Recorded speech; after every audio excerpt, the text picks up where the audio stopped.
Hello दोस्तों, नमस्ते। बीती रातों को भोजपुरी की चर्चित अभिनेत्री आस्था सिंह, जो कि शादी के बंधन में बंध चुकी है, आप लोग को बता देना चाहते हैं उनका शादी बहुत धूमधाम से मनाया जा रहा है। भोजपुरी के तमाम एक्ट्रेस को बुलाया गया है।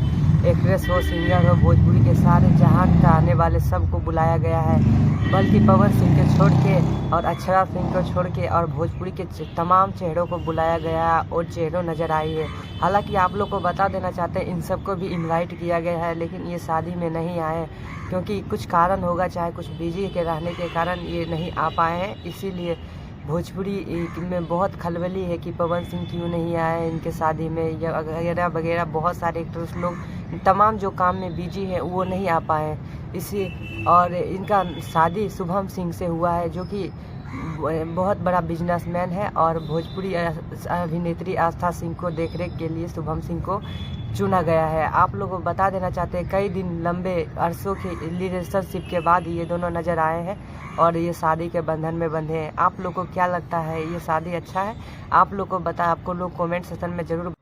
वहीं बात अगर एक्ट्रेस की जाए तो शिल्पी राघवानी, काजल राघवानी, और आप लोग ये प्रदीप पांडे, चिंटू रह गया है, अरविंद अकेला, कल्लू, समर सिंह, आर्यन बाबू, सारे वगैरह वगैरह बहुत सारे तमाम बड़े छोटे बड़े सब एक्टर्स लोग तमाम मौजूद वहाँ पे थे और इनके बीच यहाँ से शादी धूमधाम से मनाया गया। आप लोग जानिए और कृपया जाइए, हमारे वीडियो को लाइक करिए, शेयर करिए। वीडियो अच्छे लगे तो लाइक शेयर सब्सक्राइब जरूर।